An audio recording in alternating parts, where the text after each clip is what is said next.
पीले दांत वाली बहू। रंजना कभी ब्रश नहीं करती थी।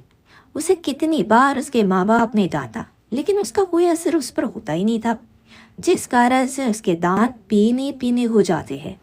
शादी के बाद अरे बहू, वैसे तो तुझ में कोई कमी नहीं है, पर तेरे दांत दांत इतने पीले कैसे हैं बेटा? कैसे मतलब? कोई सर्जरी थोड़ी ना कराइए। वो तो क्या नाम, मैं ब्रश नहीं करती थी तो पीले हो गए। अब क्या करूं? आप कहें तो लाल करवा लूं या फिर काले? यार, ये क्या है? क्यों माँ से लड़ रही हो? लड़ रही हूँ? अरे मैं लड़ रही हूँ या ये बोल रही है कि दांत पीले हैं, पीले? अरे तपस्या थोड़ी ना की है इन्हें पीले करने के लिए। बकायदा ब्रश नहीं किया है 20 साल तक, तब जाकर। छी, कैसी बात कर रही हो? ये उस वक्त तो पीले नहीं थे जब हम लोग तुम्हें देखने आए थे। अरे तब साफ करवा लिया होगा डेंटिस्ट के पास जाकर। अब देखो कैसे पीले पीले लग रहे हैं। रंजना सास की तरफ गुस्से से देखती है। फिर शुरू हो गई पीले पीले पीले। अरे पीले तो तब भी थे जब मेरे हाथ का रसगुल्ला उड़ा उड़ा कर खा रही थी और बोल रही थी, लड़की नहीं गुणों का खजाना दे रहे भाई साहब आप। खैर, अब वो लोग करते भी तो क्या करते, पीले दांत वाली बहू पल्ले पड़ी थी तो झेल। एक दिन कीर्तन में रंजना गाना गा रही थी। अरे कमला बहन, माँ का द्वार है, यहाँ तो सब शुद्ध होकर आते हैं, फिर अपनी बहू को ब्रश भी नहीं करवाती तुम। दूर से पीले पीले दांत भक्ति में बाधा उत्पन्न कर रहे हैं।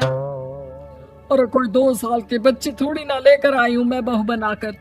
अच्छी खासी लड़की है, अरे कैसे करवाऊं ब्रश? ये तो उसे खुद करना चाहिए ना। अब माँ बाप तो इसके जैसे तैसे निपटा दिए, ये नहीं सोचा कि सास कैसे संभाल। सास बहू को लेकर घर आ जाती है, लेकिन सोच लेती है कि आप इसे लेकर कहीं नहीं जाएगी। अगले रोज बहू कहती है, अरे क्या हो गया, मंदिर नहीं जाना क्या? कीर्तन का वक्त हो रहा है। मेरी मधुर वाणी से कान्हा जी जागते हैं और सोते हैं। आप तो जानती है ना उनकी भक्ति में कितना मन लगता है मेरा। वो क्या है ना, तबीयत ठीक नहीं लग रही है मेरी, आराम करूंगी मैं। तबीयत ठीक नहीं लग रही? अभी तो मिथुन के गाने पर नाच रही थी आप, और अब बोल रही है कि तबीयत ठीक नहीं लग रही। अरे भक्ति में मन लगा लो सासू माँ, ऊपर जाना है, क्या मुंह दिखाओगी आप? सास को बहू की बात पर गुस्सा आ जाता है। मैं क्या मुंह दिखाऊंगी, इसकी चिंता तो ना कर, समझी? अपने मुंह की चिंता कर, जो ये पीले पीले दांत लेकर हर जगह पहुंच जाती है। पता है लोग कितना मजाक बनाते हैं। ना जी ना, मैं नहीं जाना कहीं तेरे साथ। तो ये बात है। कोई ना, मत जाओ, मैं अपने कमरे में ही बैठकर भक्ति कर लूंगी। ऊपर वाला दांत थोड़ी ना देखता है, मन देखता है, भावना देखता है। और अरे बस बस, तू सब कुछ दिखा, बस ये सफेद चमकदार दांत ना दिखाना किसी को, है? जाया। बहू को सास की बात का कोई फर्क नहीं पड़ता। वो तो जैसी थी वैसी ही रह जाती है। सुबह नहाकर किचन में खाना बनाना, फिर खाना खाना, कीर्तन भजन करना और सो जाना। एक दिन, माँ जी, मैं सहेली के घर जा रही हूँ, शाम को लेट आऊंगी। हाँ हाँ, तो जाना, मैंने कौन सा तेरी आरती करनी है घर पर बैठकर।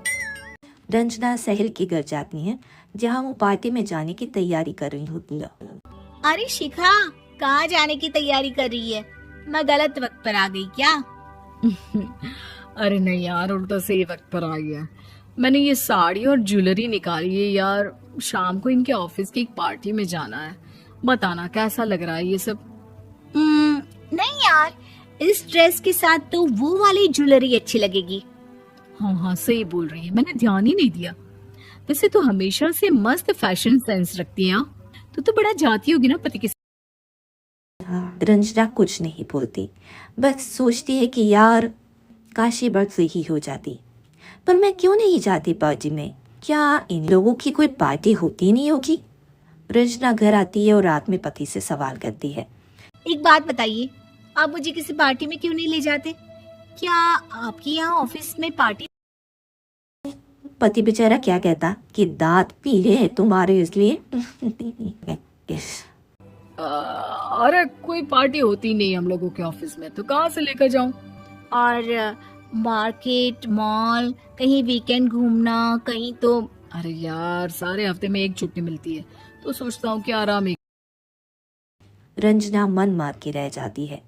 पहले कभी सास के साथ मंदिर जाया करती थी, लेकिन वो भी सास ने ले जाना बंद कर दिया।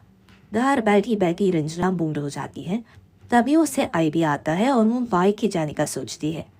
सासू माँ, 2 दिनों के लिए मम्मी के घर जा रही हूँ। अच्छा ठीक है, आराम से जा। और हाँ, माँ से कुछ अच्छी आदत सीख कर आना कि कैसे शरीर के हर भाग की तरह दांतों की सफाई भी जरूरी होती है, समझी? शुरू हो गई ना आप। वो लोग आपकी तरह नहीं है कि छोटी छोटी बात का बतंगड़ बना दे। उन लोगों के लिए मैं मायने रखती हूँ, ना कि मेरे पीले। रंजना माँ को बिना बताए उन लोगों को सरप्राइज देती है, लेकिन जैसे ही वो दरवाजे पर पहुंचती है, अंदर देखती है कि घर वाले कहीं जा रहे होते हैं। अब माँ, काश रंजना दीदी के दांतों वाली प्रॉब्लम नहीं होती, तो वो भी हम लोगों के साथ चलती ना बुआ जी की बेटी की शादी में।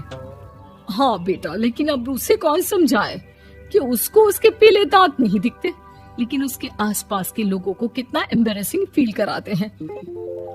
मुझे तो कितनी बार उसके स्कूल की टीचर ने शिकायत की कि उसके साथ कोई लड़की बैठना भी नहीं चाहती, और ना ही कॉलेज में कोई उससे बात करना चाहता था। लेकिन पता नहीं क्यों उसे ये बात समझ में ही नहीं आती। कोई कमी नहीं है उस लड़की में, बस यही कि दांत पीले हैं। वो तो भला हो जीजा जी और उनकी माँ का, जो दीदी को जैसी है वैसे ही रखा हुआ है। रंजना को अपने घर वालों की बात सुनकर बहुत दुख होता है। वो सोचती है कि वो क्या करे, लेकिन फिर वो सीधा डेंटिस्ट के पास जाती है, अपने दांत चमकाती है, पर कसम खाती है कि वो रोज ब्रश करेगी। अरे क्या हो गया? तुम तो 2 दिनों के लिए गई थी ना, पर कोई ना, अच्छा है, चलो आ गई तो।